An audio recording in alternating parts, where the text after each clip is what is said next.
All right, we're recording. Say hi. This will get edited if need be. You know what I'm gonna? Everyone. Hello.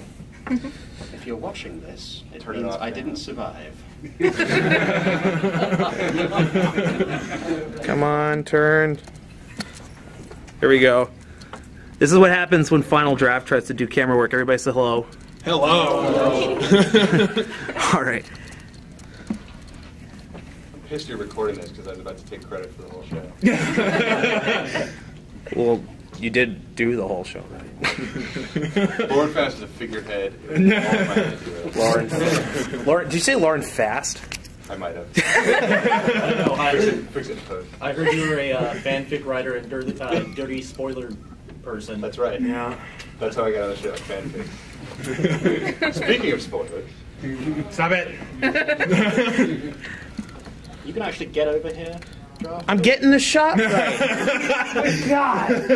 It's been like this all weekend. It's only Friday. This was all Are you guys all Do you actually have anything in there? Yeah. Just pretending that follow you stuff papers? following both of you guys. You will follow M.A. Larson? Okay, so how long Yes, the is actual this? person you're supposed to follow. How long is this? Shows for an hour. An hour? Okay, we have until 4 hours. Jesus Christ, an hour. No pressure. He's nervous. We should nice treat to this him. like that's the stage and we're the audience. Yeah. Ask us questions. Dance, fucking dance!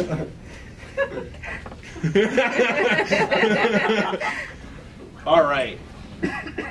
Well, okay, so I believe that we got everything set up. Oh, do we have to be serious now? Yeah, I think we Oh, do. you're making it all professional. I did. I've been told it's there's a Not little enough red times. light says recording. Oh, yep. Yeah. All right. Well, so Paul's this. on it. Everybody's Nah, it's more below it. It's side. 8-track. You're just gonna have to deal with it because you're not here. That's how this camera shot's gonna work. Okay. Well, if you guys don't know me, my name is FinalDraft, and I host Everfree Radio. But these two gentlemen here asked me to moderate their panel because, despite their extensive knowledge and their just expertise in the fields which they work in, they're also incredibly modest. So, this to my left here is one Mr. Foalpapers, and to his left is M.A. Larson. Howdy. Now, Foalpapers, you may know him from No way. Twitter or from his Dusty Old Books presentations. He's, I would say, the fandom's most well-known mythological expert. You're the only one who would say that. But You're gonna have to speak up for the camera. you're the only one who would say that, but No, but honestly, he's done quite a bit of looking into the mythology that's within the different episodes and analyzing the different classical and Norse and other references in the show. Because really, one of the ways that this show became just so good is its depth, and that depth comes a lot from the references in it. Now, who else better to talk about some of those references than one of the show writers? M.A. Larson here wrote, M.A. Larson here wrote some of the better episodes, I think. He wrote Sonic Rainbow. He wrote Return of Harmony. He wrote, both part 1 and 2. Both parts. He wrote It's About Time. And then you also wrote, I think, Secret of My Excess, right? Yeah. Yeah. Cutie Mark Chronicles. Cutie Mark Chronicles. So some of the the better known episodes, and a lot of those episodes feature a lot of mythology. Now the one thing, if you don't know, if you don't follow Twitter, is that Foalpapers here and M.A. Larson have a bit of a back and forth. It's been going on for quite a while. So actually, and this is going to be coming out soon, but whenever Free Radio's interview of Mr. Larson here finally comes out, because we're almost done editing it, it's actually me and Foal who recorded with him because they have that great dynamic. So anyway, Foal, Dusty Old Books. Why that name? Well, it's a reference to the show, isn't it? Well, which part of the show? You must stop reading those dusty old books. It's a lie. Oh. If you're trying to draw me out into a lengthy description of it, it's not going to work. You have to ask a better question. Well, for me to do that, I need So what is the meaning of no? Fine, I'll ask a better question. Oh, This show is... No, you're first. Yeah, I'll be ready. Are you seriously leaving? Bloody is as well. He's making you sit on the spot. And actually, if maybe we could get the doors here in a second, because a lot of that background noise is going to... Hello, I'm There we M.A.Larson. go. Hi. Oh, fine. Oh, here comes Foalpapers. All right. Well, anyway, Thought you were gone then. Foal, you are a classicist. Also, little known fact about Foalpapers is that he's about to start his master's degree program in the United Kingdom in classical studies. Instead, I came here then. No, I think that's worthy of applause. But yeah, you are a classicist. And my first question for you is, when you first started watching the show, what was the first mythological reference that you up and noticed? What was the first thing? It was the moment in the second part of the pilot where Fluttershy encounters the Manticore. People remember that sequence? Yeah. Thorn in the paw, very... This is where we need like a... As you can see here in figure 8, it's a reference to a very old story called Androcles and the Lion. How many people know it? It gets referenced time and time again. You see it everywhere. And I'd been sold on the show by a friend of mine who said, watch this show, you'll enjoy it. And I resisted because I figured, My Little Pony, there's going to be no depth there. Lo and behold, I watched it, and there was in fact depth, and this caught my attention because, hey, hold on, I know this story. They're doing Androcles and the Lion, but they're doing it with a Manticore and a Pegasus. What are the implications there? Ooh, I can think about this. This is fun. I can completely overdo it. Excellent. So it was that, and then it just built from there, because in most episodes there's at least one reference to either legend or history. Well, and that's actually, from obviously the first two-parter, the Nightmare Moon episodes, and Lauren Faust wrote those, and I wanted to know, Mr. Larson, being that you also wrote season 1 episodes, whether or not from the show's general perspective, did they encourage you to incorporate mythological references? Definitely. They wanted as many as possible. It didn't matter what where they came from. Like Sonic Brain Boom is Icarus myth, that kind of thing, where people like Foalpapers can watch it and say, hey, I know what that is, and people who don't know what it is can still like the episode. Did Lauren explicitly tell you put in mythological references? Yeah. Did she give a reasoning behind it, or just because it's awesome? Because it is awesome. Even if that wasn't the primary reason, I'm sure that was one of the reasons, but yeah. I don't know why she wanted to do that. Maybe just to give it more depth, or to give it that classical feeling in the stories.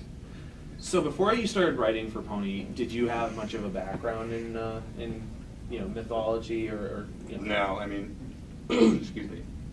I had a fantastic class in high school that kind of set me off into writing called Mythic Patterns, which was just, we just studied Joseph Campbell and Jung and all these things, and it showed me exactly what you're talking about, how stories can have these much deeper things going on that you don't really see in the text.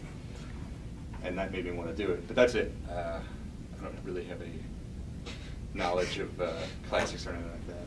Well, I saw Clash of the Titans. which version? Both versions. In 3D. I like the owl. I forgot its name. What was the name of the mechanical owl? I don't know. The bee, is it? I know the owl of which you speak. Yes. Someone help me out. It's not Aloysius. Though they need to bring Aloysius back. Well, I just enjoyed the remake because they brought it out and I was like, oh, should we take this along? No, yeah, it's like on an old bookshelf or something, in a pile of junk. But some of the best, books, movies, TV shows, whatever they are, that I like, and I tweet about the Coen brothers all the time, but they have a movie called A Serious Man, and it's the story of Job. But even if you don't know the story of Job, you can really enjoy the film. And my favorite stuff has that extra depth to it, and so I love that Laura did that in this show. When you're writing for, because you don't just write for Pony, you've also written for other shows.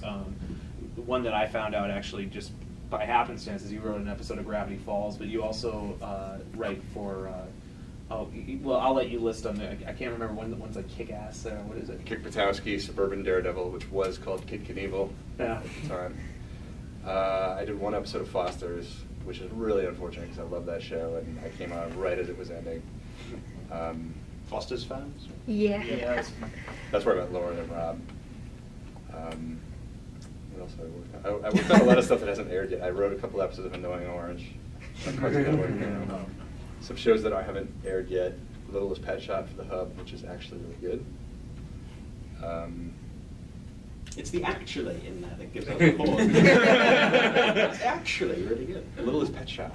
What can you do with that one? Fair point. My Little Pony. Yeah, one. 2 years ago we were all saying that about ponies. Well, you mentioned Joseph Campbell, and Joseph Campbell, for you guys who don't know, was a well, I don't know if you call him a classicist, but he was an academic who argued. He was a poor man's Foalpapers.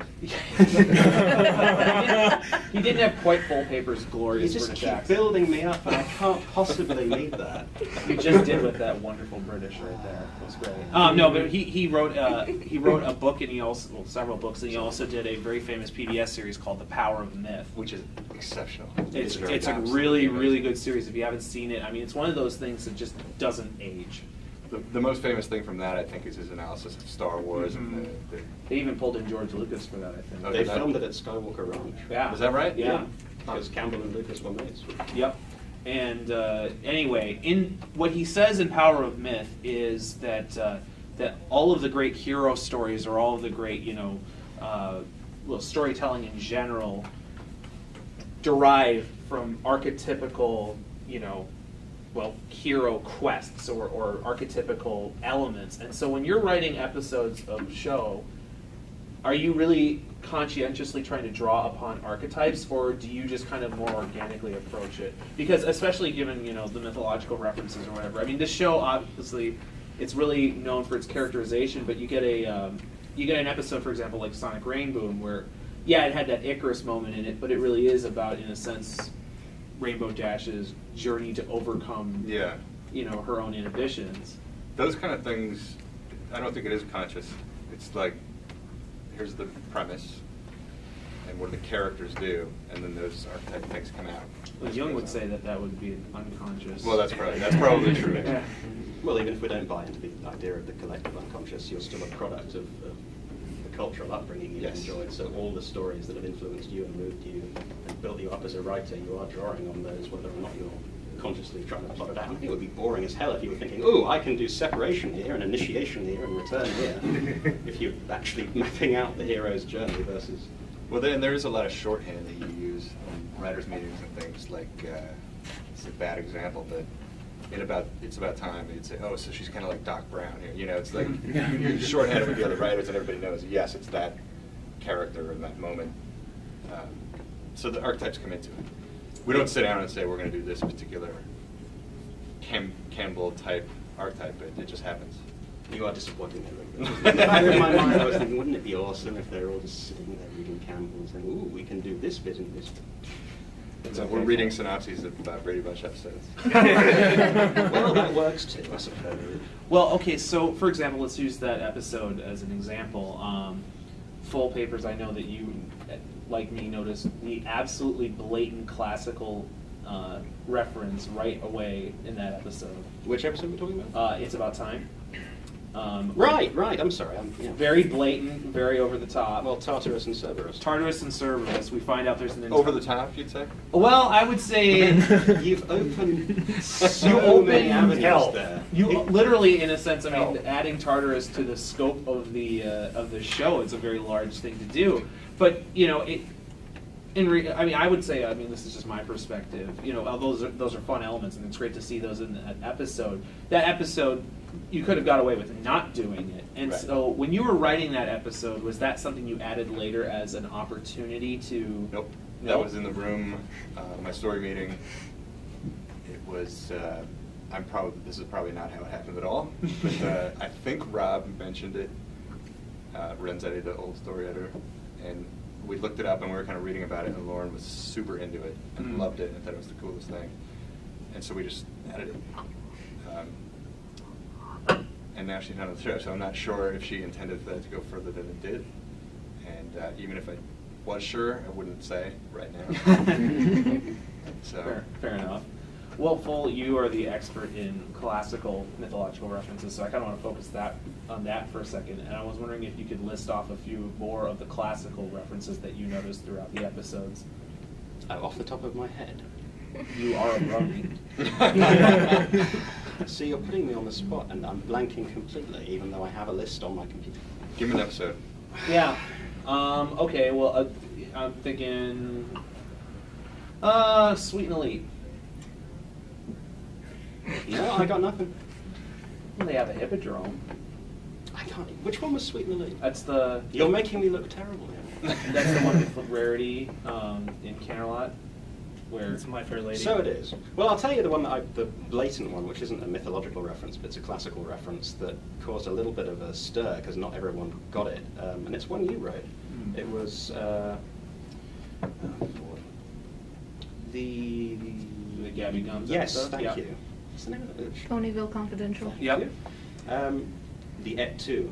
Oh yeah. Et 2, Gabby Gums. I love that one.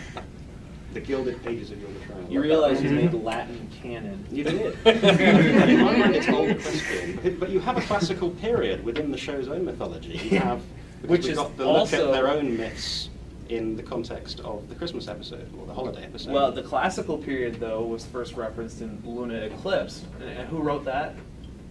That was me. Yeah.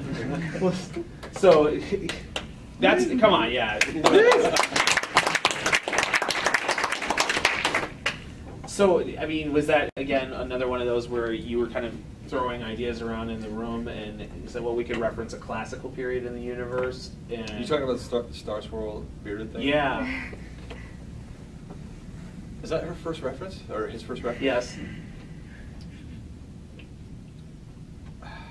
It's referenced in your other episode, It's About Time, where they go to the That's stars. an absolute fact. Yeah. I remember how I came up with the name because Lauren gave us, when I first started on the show, she gave us a database of all the locations and names that had been used and that had been pre-approved by Hasbro.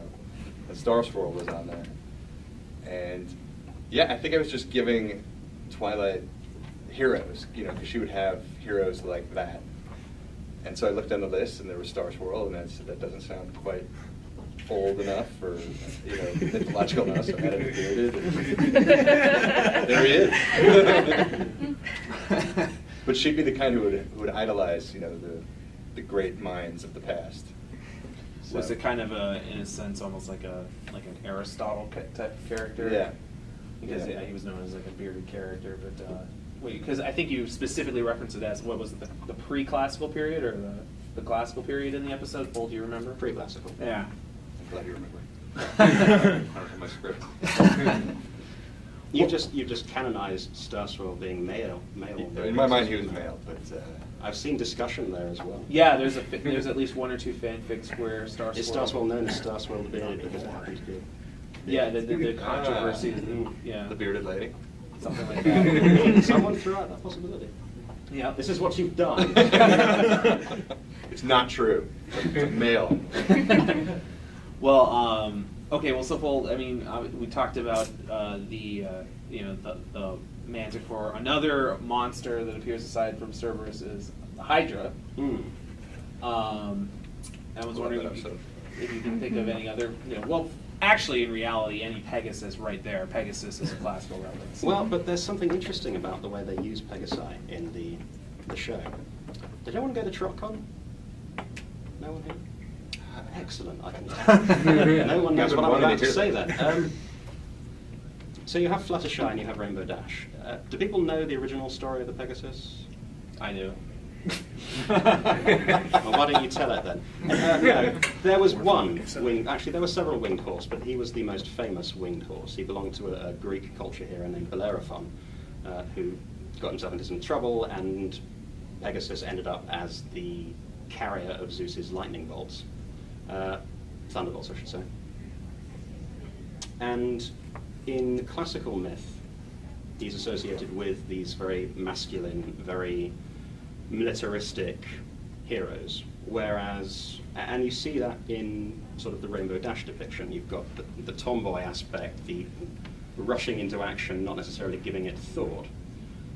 And that's the way you would expect any depiction of a Pegasus to go. That's a traditional use of a Pegasus. But then you have Fluttershy, which is a complete inversion of the kind of characteristics you would normally associate with that mythological creature.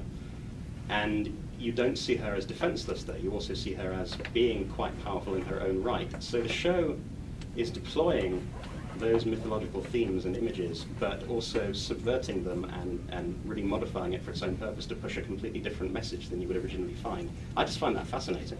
I just realized something I should have known, like, from the beginning, which is that Wonderbolts is a play on Thunderbolt. I never caught that till right now. Out of the, like, 20-minute boring spiel. No, it wasn't boring. Well, I'm glad you're paying attention. No, honestly, I agree with you, though. This will be on the test, by the way. Well, you know, I did hear that that originally when Lauren was pitching the show idea, that Fluttershy was going to be an Earth Pony, and then she ended up making her a Pegasus. But it is interesting, you know, And that stands out from all the rest of the culture of the Pegasi that we see, Yeah. because they are the most Greek-influenced. If you look at the architecture of Cloud's Tale, Well, you even- look at their history on screen, and they have. There was a chap I know on Twitter who is very into military history, and he went through and looked at all the helmet designs of the Pegasi Yeah. in that episode and said, "Oh, one is that style, one is that style," and then you have Fluttershy as a complete enigma, rejecting all of that culture. What does that say about Fluttershy as a character? And in fact, her And what message is that then sending to the audience who is being instructed in sort of moral values by this show, since it is meant to be instructive in a certain level? No, her cutie mark No, and her gift involved the earth, involved being down with squirrels and rabbits and that kind of thing. And she embraces that. You know, it's like leaving behind who she is to go follow her destiny. Following her bliss, as Campbell would say. That's exactly right. Thank you. yeah. Look, see, yeah, there you go. Power of myth. It's a life-changing thing. No, It's everywhere. It's like once you read it, study it, and learn it, you're like, wow, that is everywhere. Yeah. No, I think that was one of the things with Hearthswarming Eve, and I forget offhand who wrote that episode. Meriwether. Was it? Okay. Yeah, and you see, that's more of a visual thing. That's the storyboarders who would put in the armor or whatever. But when they show that recreation, and then they kind of go into that, you know, the animated version of it, yeah, the Pegasi are completely classical, you know, Greek, or at least they're, you know, presented almost as flying hoplites. Well, it's Greek, but the show commits the same sins that all shows do when they are presenting classical culture, because Greek culture is... I say sins. Greek culture is very boring on screen. Or so say people who study this more professionally than I do. If we want to watch the classical era on screen, we prefer the Romans, because it's just sexier and more fun. They are the ones with the Colosseums and all the... I can't really get into that. Is this an 18 plus? The Colosseums. Oh, They're the ones who have the lecherous reputations, and they're more fun to watch. There have been papers written on why Alexander and Troy just did not do well as films, whereas something like Gladiator did fantastically. And it comes down to what we expect from depictions of the Greeks versus the Romans. So, but it's primarily Greek, but we see the Colosseum, right? Viva Italia. Sorry? Viva Italia. Damn it. So you have some aspects of the Roman culture in there, and they're the same ones that all the others. So there is some ways that the show does fall in line with how everyone else depicts classical culture, but then there are the really interesting deviations. And the My Little Pony version of a blood sport is the bullies wanting to see Rainbow Dash fail. I'm glad you toned that down. Yeah, I like that scene, especially, I mean, this isn't a writing side of it, but it's cutie marks with like a football and a basketball. That's a less subtle message, I think. That's not exactly a classical reference either. Well, okay, so, I mean, one thing I'm thinking we can do here as well, just so you guys know, is have maybe a little bit of Q&A at the end, but before we get to that... That means you've run out of questions. No, I have another topic to move to. I'm sorry. You're going to have to leave, you're going to have to deal with it. You also have noticed Norse mythological references in the show, which you were going to discuss at Everfree Northwest, and apparently that got sidetracked. That got a little bit sidetracked. I made the mistake of, well, it's not, I don't think it was a mistake, I think it went well. I asked the audience how they all got into MLP, and suddenly everyone jumped for the microphone and spoke about it for the next hour and a half. I was like, I was going to talk about Norse mythology somewhere in here, but you guys are more interesting. Well, so... Other than the Pinkie Pie Loki reference, what is there? What am I missing? That was Is there any, like Pinkie Pie herself? Well, as a character, she's not much of a trickster, though. I mean, That's true. Loki. We do see her having 8 legs at one point. She could be sleeping. She could be. But I mean, again, of course, this is where Campbell would say that that Norse mythology has so many parallels with Greco-Roman mythology. It is all the same story when it boils down to it. Yeah. So I'll pivot back to my strengths and ignore the fact that I'll tell you about the Norse mythology when I post that online. Oh, You can wait until then. that's how it is. Well, okay. So overall, then, Mr. Larson, for the episodes that you have written, was there a mythological reference you wanted to incorporate that you didn't, or is there a mythological reference or two that? You know what I was going to say? Is there one coming up, but you can't answer. If there's a moment of silence after I speak, then people can make assumptions as to whether or not there are mythological references in season 3. Other mythological references. Take a sip of your water. Somebody's gonna yell, "Hey, look, a moose!" Well, okay. I mean, but do you have a personal favorite among the references that you made, or is there a story, that you like drawing upon? I really like the Icarus myth, Sonic Rainbow, just because it's so integrated into the story, and it's a way to rip off the Icarus myth but have it actually make sense and work. And the wings are integrated so early in the story and make sense, are central to the story. And when they burn off, it makes sense, and it's not so obvious. I mean, it's very obvious, but it's not. And you didn't kill Rarity. We debated it, Which some people appreciate and some probably don't. Well, I did like how you made Twilight the Daedalus of the episode, where she creates the. No, right. Yeah, and warns about not flying too high. Yeah. Well, there you go with the references you were asking for earlier that I couldn't remember. You obviously have the labyrinths twice. Right. You have them in Return of Harmony parts 1 and 2, and then you have them in the Fluttershy episode with. Putting your hoof down? Yeah, putting your hoof down. Yes, putting your hoof down. With the Minotaur. With the Minotaur. Yes. In the labyrinth. Which again, I didn't notice until a week after I'd seen that episode. I was like, "Oh wait, yeah, he was in the labyrinth." It's not a great I'm place sorry? to hold a motivational speech. But yeah, I mean, for example, Well, it's blatant in the Return of Harmony, as someone pointed out to me. In the original myth, when Theseus goes in, he is stripped of his clothes and weapons, and the only reason he actually succeeds and gets to come out again is because the king, Minos's daughter, becomes completely smitten with him and gives him the ball of thread that lets him find his way back out, and gives him a sword as well. But in the episode, in much the same way, the Pegasi lose their wings, the unicorns lose their horns. So it gets to the specifics of the myth, it hits them. Mr. Larson, it's about time for wrap up. Oh, Is it Oh, time? what time is it? Get ready to start. there's another one starting. oh, that's supposed to be an hour. It's supposed to be 35. Yeah, we've only Supposed to run to 4. Are we in the wrong room? I was expecting to hear.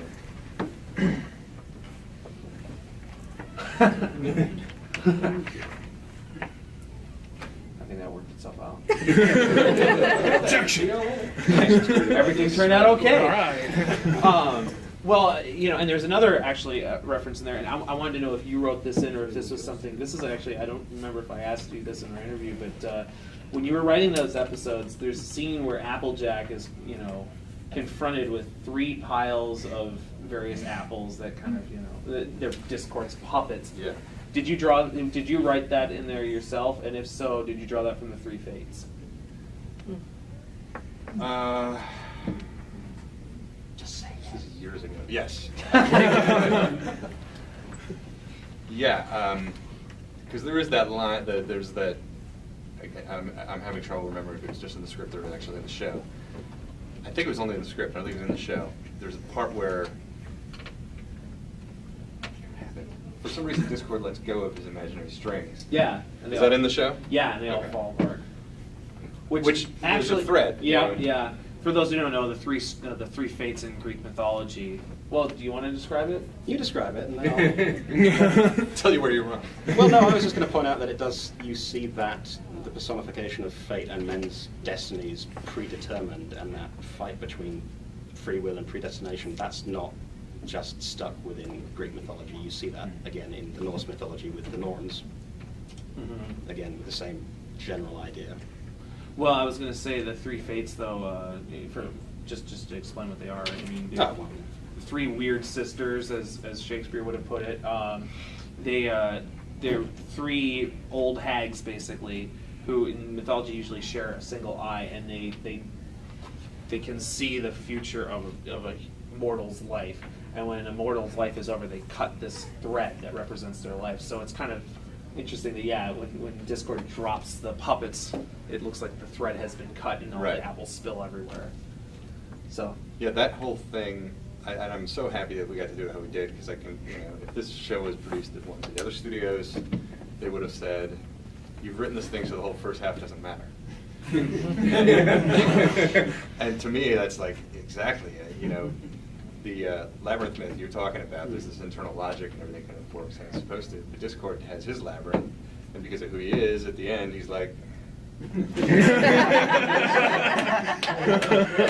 didn't matter. No, but the whole first half of that episode doesn't really matter from a plot perspective, but it's all about the characters and turning them inside out and turning them against each other and having fun. Oh yeah, well I mean, and I think that actually it does matter to show that kind of characterization and where they are confronted with their. Right. I think my favorite part of that, though, and this isn't exactly a classical reference, but my favorite part of that is when Fluttershy, no matter what, is still kind, and Discord just says, okay, "Oh, enough of this. You're too." I forget the exact. Oh, for goodness sake! Oh, for goodness sake! Yeah, so you've been kind for far too long. We were so worried about the timing of this episode because I had to squeeze all of 6 of them into the last 20 minutes, or the last 2 acts of that first half, and we were like. We got to Fluttershy, and we're like, what do we do with this? And then we just started spitballing, like, what if she's just like, done? And we all started laughing, and said, that's exactly what would happen, so yeah, let's do that. Well, and I would say, too, in our earlier discussions that we've had, you said that the idea of Discord as a character came from Lauren, is that right? Yeah. Discord is a character in classical mythology as well. Not exactly in the same way. In the Troy myth, Discord appears at, I think it's Paris's wedding, and throws not Paris's wedding. It appears at an event and throws a golden apple in and says it's for the fairest, and they all fight over it. That's what starts the whole war. Yeah, it's what starts the whole war, and it ends up Aphrodite wins. I did not know that. That's very cool. Because it was that's the judgment of Paris. Yes, the judgment of Paris. Paris is designated to judge who is the fairest of I think it was Athena. Was it Athena, Hera, and Aphrodite? And he judges Aphrodite, and because of what they'll give to her. Mm-hmm. That's very cool. This is something else entirely. Are you sure? I can't. Well, anyway. No, but we had some sort of digital device that would. TwitterCon. Yeah. I mean, so when I heard that the villain before even the episode came out, of course, there were trailers and the name was leaked somehow, and it was Discord, and I immediately thought, okay, here's another one of these classical references. Did you guys, when you were writing the character, draw upon that, or I didn't know that until this moment. Oh, okay. Yeah, I heard he was based more on Q from Star Trek. Yeah. That kind of trickster. Right. But Q also draws heavily from all of those, any of the trickster god myths. And just on John Delancey's personality. Yes. He's an amazing He can actually do that finger snap thing. Oh, yeah. He does. He VoIPs between locations. I ran into him at BronyCon, and he was in the bathroom, and I said, "Hey, I might be doing your panel next day." He goes, "Oh, are you now?" And he was gone. It's because you were talking to him in the bathroom. No. No. Hey, John, I want to talk to you. No, I didn't bother him in the bathroom. But what was it? Well, okay, so I'm trying to think offhand if there are any other classical references we can ascribe to Mr. Larson here specifically before we go. Well, I'm quite curious, who coined Draconicus? I did, but it was, we spent a lot of time trying to figure out what it would be. Okay. And we were all using both of those terms. I mean, that's half dragon, half horse, yeah. which I think are the only two parts that he doesn't have. He's kind of got the dragon going. He's got the serpent tail. He's got like one pony leg or something. It says that he has a head of a pony. They cheerily says that. It looks more like a goat to me. It doesn't look like it, but cheerily says it at the beginning of the episode. That's part of his thing. He's like, I'm going to name myself after two. It was just, I had a list of them, and that was the one that I thought was the coolest. I put that in the outline and sent along, here's some other options, and they liked it. So. Are there others that are comic week? Thank you for doing the right plural there. That makes me so happy. Oh, come on, you were grinning at that too. Of course I am. Trying to decide if that's like spoilerish or not. You got to be careful. Remember to take a sip of your water. Look, The other thing you can opt out of the question if you don't. Well, the other thing Probably you can should. do is you I can. can tell you what I think. Yeah. That doesn't really matter. No, I think that's actually Lauren Faust has done this in interviews and such too, where she'll say, okay, well, this is the way I saw it, but it's not necessarily how the show does Okay, it. I saw it. He's the only one. Okay. But I don't know if that's true or not. Well, he's the spirit of chaos, so maybe that he's only one when he wants to be only one. Right. And then He doesn't even 75 or exist. pi or something. Like Aladdin's genie. He blew himself up. Or He is an irrational number chronically at any given time. I just want to say irrational. Dark matter, that's right. I've always ascribed the ability of ponies to use various objects to what is it? To dark matter. That they're made of dark matter or something. Ponies are? Yeah. Manipulate, they could pick. Except for Applejack. She did that. I think First, he moves. one of the first school presentations was a physics presentation on how the ponies could fly and how the butterflies could stop them, and it was basically Stevie Nightmare, the guy. yeah, and either the butterflies or Fluttershy had to be made of dark matter. It was the butterflies, yeah. Was it? Yeah. We did all those equations in the story meeting. Well, I wanted to ask, I know Foal is, like me, a Shakespeare fan, and we are talking dusty old books, and, Shakespeare, I think, counts as old books. Certainly. The 8-2, reference is actually not, it's a Shakespeare reference. Right. No one is quite clear what Caesar said when he was assassinated. Some people think that he said, and you, my son, referring to Brutus. Some people think that he just pulled his toga over his head. Yeah. Some people think he said something in Greek. But the et tu Brute we associate with him because it was in Shakespeare's Julius Caesar. Et tu Brute, then for Caesar. It's much more dramatic and fun. Well, have you noticed any other Shakespearean references throughout the series? It's okay to say no. Again, you're putting me on the spot here. Well, you're the resident expert. No, you're the one who calls me the resident expert. You're the one who's... We're just going to argue back and forth. Who came for the argument? They did. Excellent. You can find more of our arguments on Twitter. Subscribe now. Only $19.95 plus shipping and handling. You gotta be Oh, careful. what are the next milestone things for you guys on Twitter?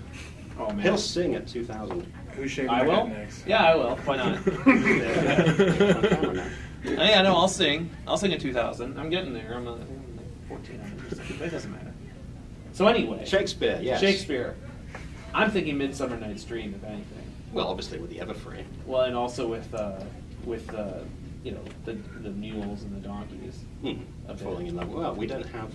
It would work if Pinkie Pie fell in love with Cranky Doodle. Actually, I'm sure there's fanfic. She about was it, so pursuing forget him I said that. obsessively. She was definitely obsessively pursuing him. That's true. Not for romantic attachment, but for friendship. But that's actually an interesting concept. The to more bring you up. spurn me, the more I fawn on you. Sounds about right. Something like that, yeah. Your spaniel, the more you beat me, the more you... Oh, never mind. No. It's Shakespeare, I promise. I'm not Reading a just... mule?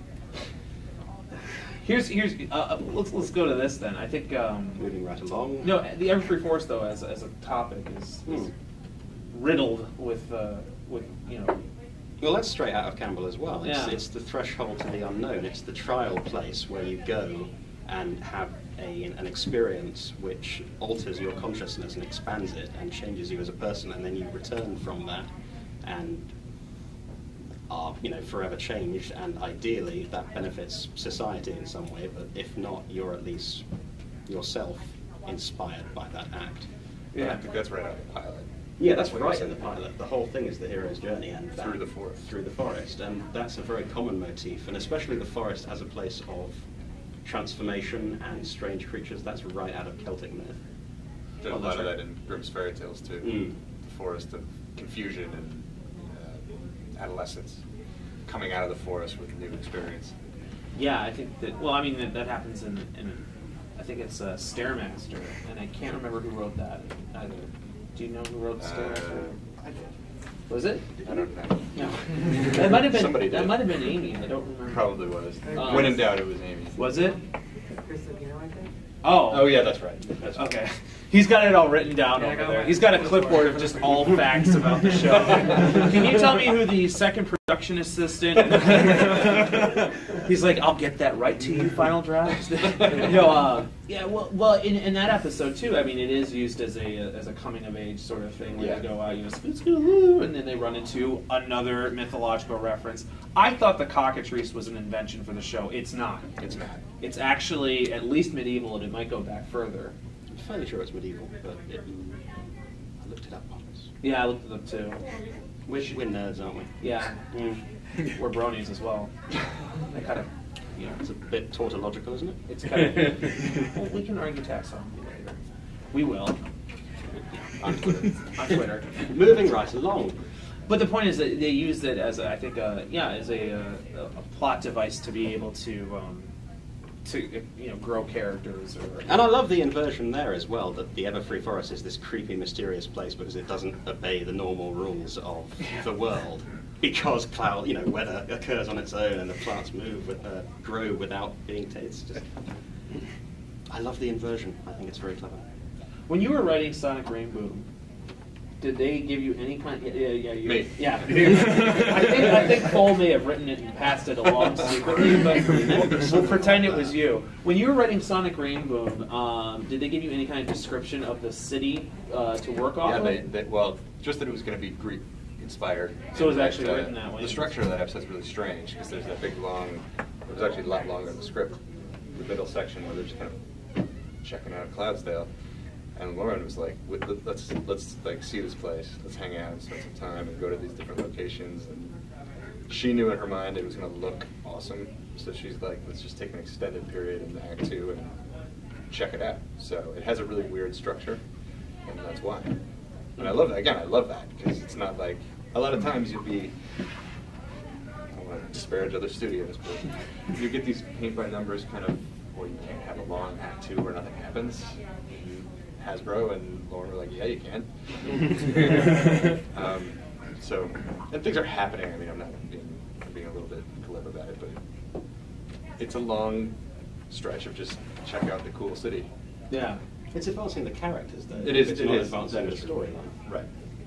Yeah. But it's also showing off the art. Yes. Which is fair enough because it's fantastic and I love what they did with it. And all I knew going in was it was going to have columns and be Greek, so that's what's in the script. But everything beyond that, they just did. Mhm. The DHX people. Well, I think we've got just enough time now for questions. If you guys have questions, before the guy comes in and gives us ugly looks again. Plus, I've noticed that my phone's been going off, so somebody's got something to say. But do any of you guys have any questions for either Foal here or for M.A.Larson about the mythological elements of the show? And remember that Mr. Larson here will be doing I guess it's a panel, is what you call it. What is it, 7:30. 7:30. You guys gotta come. So I'll be a little more focused on his general. Because now I know you and I won't be so nervous. Everybody else in there can I might check if this was a question sent to me. No, it's a fake phone number. That's wonderful. Well, anyway, I guess I would ask you this, Paul. Favorite mythological reference in the entire series so far? The one that made you smile the most? It goes back to Fluttershy. It really does. That was one of the moments when I said, oh, damn, the show's good. No, this is actually happening. Yeah, I was certainly sold on Fluttershy at that moment. And without that moment, I may not have finished through the pilot and then gone on and watched the next 12 episodes at the same time. So yeah, the Androcles and the Lion moment. Yeah.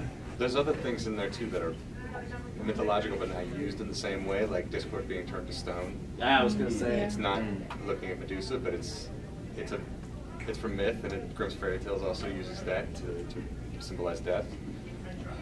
So there's things that are used in different ways, but that you are very familiar with too. Yeah, and I was thinking that too, but again, it wasn't. I think it would be a little bit of a different kind of series if Twilight pulled Medusa's head out. I think that's a fanfic. Is it? Well, if it's about death and gore, I'm sure it is. We were talking about cupcakes earlier too.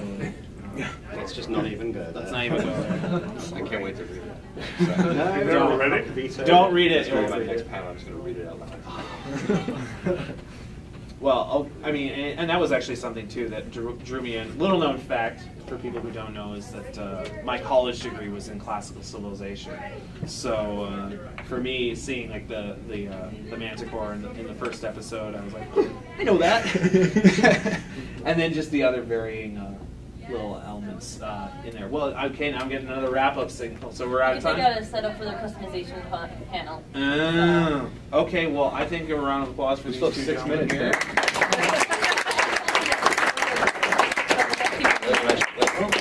Well, there we go. Thank you for being so cooperative. Thanks, guys. Thank you. Thank you.